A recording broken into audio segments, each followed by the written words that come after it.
Brace yourself for one of the most disturbing things I've ever experienced. I've never shared this online before, not because I don't want to, but because part of me still isn't sure what I experienced was real. I've told my family, a few friends, but even they look at me different now. This happened back in late 2017. I was 28, living in a small town in Oregon with a population under 3,000. I had recently moved back home to help take care of my grandfather after he suffered a stroke. He lived in a valley just outside of town, kind of isolated but not completely off-grid. The area was quiet, surrounded by forested hills and barely visible dirt roads. You'd only really come out this way if you lived here or were lost. My grandfather's house was old.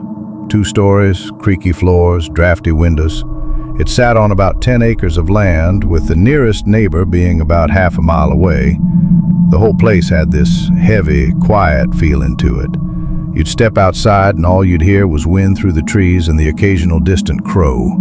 No cars, no people, just silence. I moved into the spare bedroom upstairs. Most nights were peaceful, even relaxing. But then it started. The first thing I noticed was the sound. Faint voices, like a low conversation, drifting in through the walls at night. At first, I thought my grandfather had left the TV on downstairs, but every time I went to check, there was nothing. Just a blank screen and a dark living room. Then one night, I heard them closer, right outside my window. Now keep in mind, the second story of the house isn't accessible from the ground unless you have a ladder or climb onto the porch roof. I cracked the window open and listened. 2 voices, whispering, almost chanting. I couldn't make out the words, but they were rhythmic, like a pattern being repeated over and over. And then, silence, followed by footsteps. Not on the ground, but on the roof. That night, I didn't sleep. I sat in bed, clutching my pocket knife, listening. At one point, I heard a tap, just one single tap on the glass. I stayed up until dawn.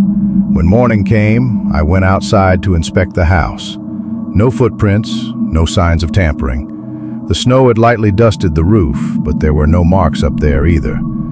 I told my grandfather, but he just gave me this weird look and said, "They never used to come this close before." I asked him what he meant, but he refused to elaborate.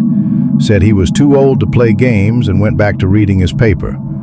The voices came back every few nights, sometimes closer, sometimes farther, but always between 2 and 4 in the morning, and always followed by footsteps. About a week after the first incident, I decided to stay up and record what I could. I set up my phone by the window and waited. It was around 3:12 a.m. when I heard it again, whispers, slow and steady, followed by what sounded like someone dragging a stick across the siding. Then, breathing. Heavy, labored breathing, right beneath my window. I didn't dare move. I just sat there with my eyes locked on the phone screen. Eventually, the sound stopped. In the morning, I checked the recording. The whispers were there, barely audible, but definitely voices. But the strange thing is, the breathing wasn't on the recording. Neither were the dragging noises. I even checked the file on my computer with headphones. Still nothing, just the faint voices and wind. That same day, my grandfather's dog, a big old German shepherd, ran off into the woods.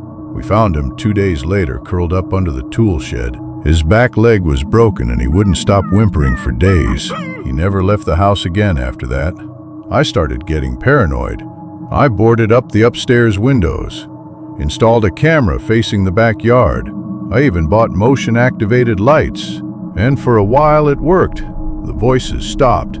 Things went quiet again. But then, one night in January, the power went out. No storm, no wind, just darkness.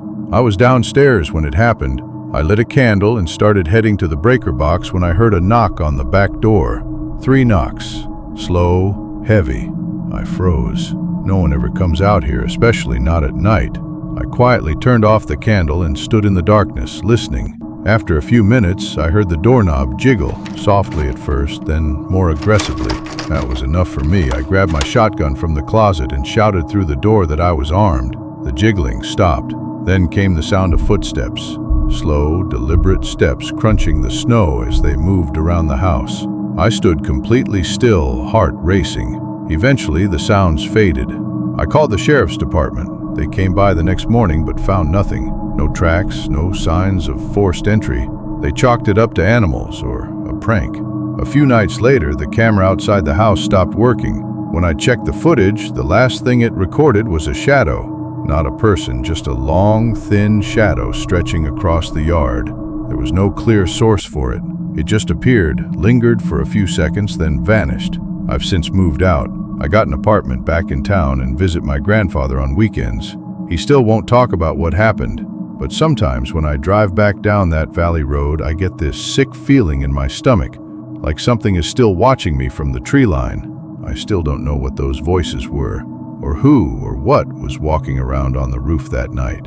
But one thing I do know is this: something lives in that valley, and it doesn't want to be seen.